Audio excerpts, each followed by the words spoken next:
Shifting the Riv Way. The what, how, and whys, all coming up next.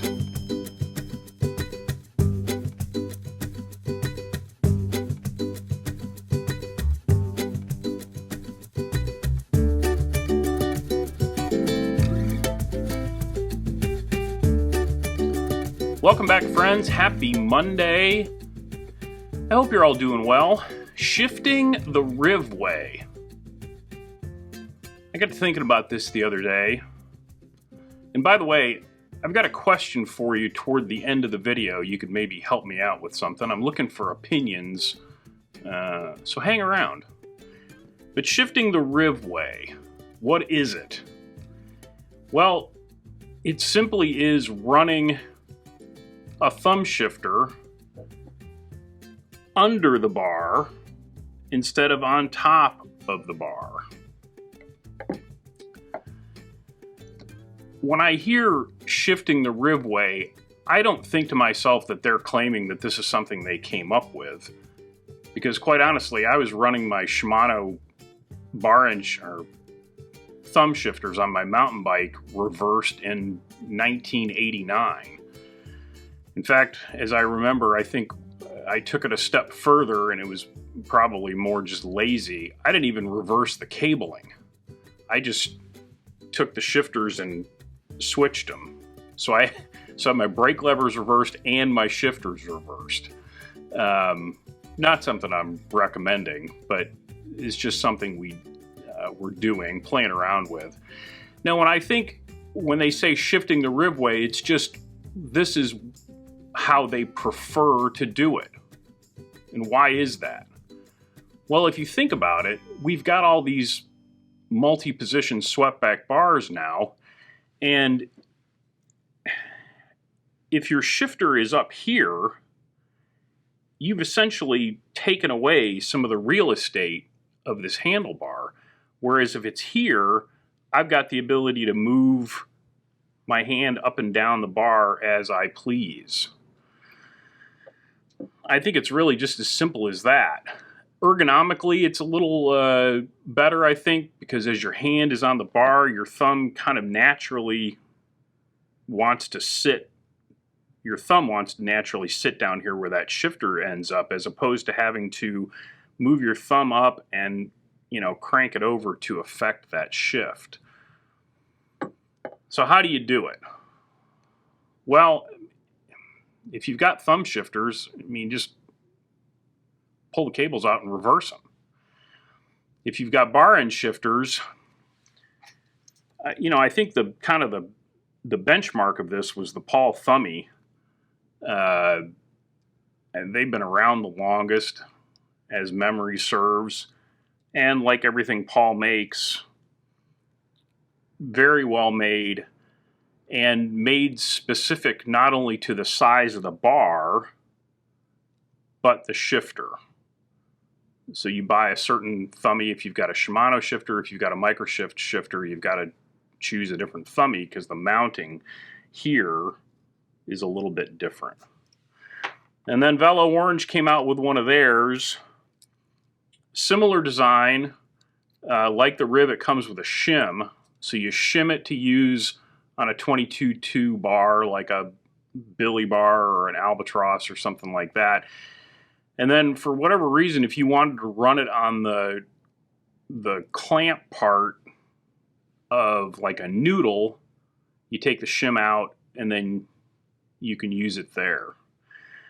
What Rivendell did, and I think, this is not a new product, but it's the newest of the three, is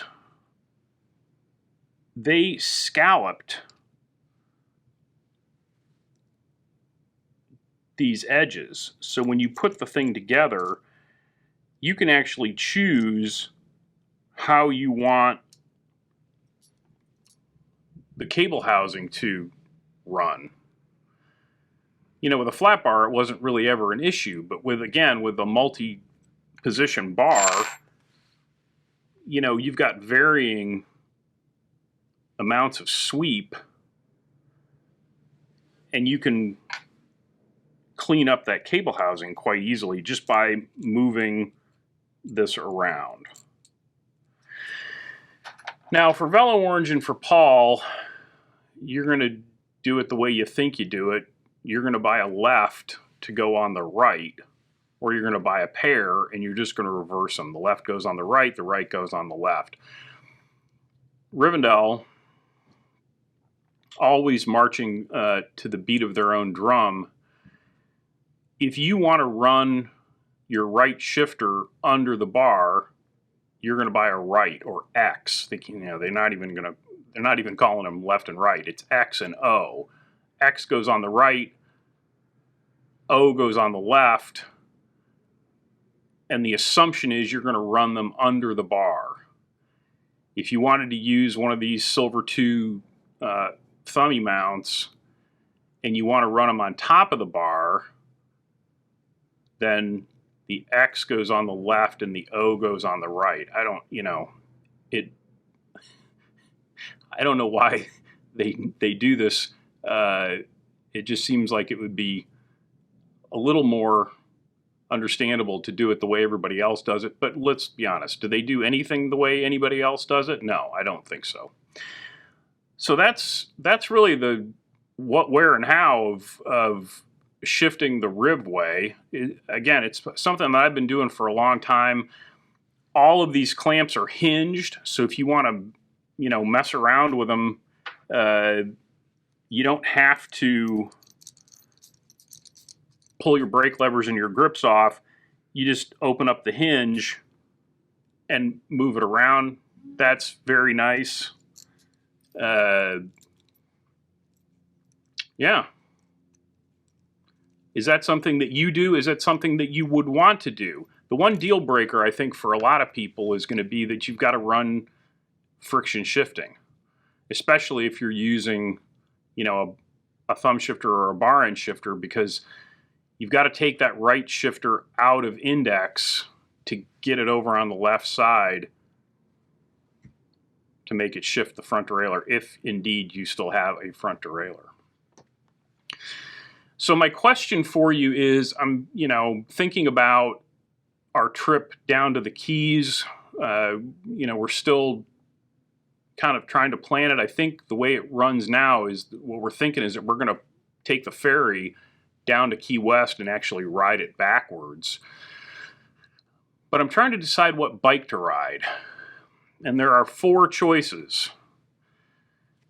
Bridge Club, my trusty LHT with the Clydesdale fork, the LHT with the stock fork and a standard 26-inch front wheel, or build a new bike. That's probably the least likely of the choices because, there's not really enough product to go around, and even if I pulled a frame, who knows whether I could amass all the parts to actually build a bike. But what say you? I'm interested to hear your responses. Put them down in the comments, obviously. Thank you for watching. Like I said, I hope you're all well. And I hope something good happens to you today.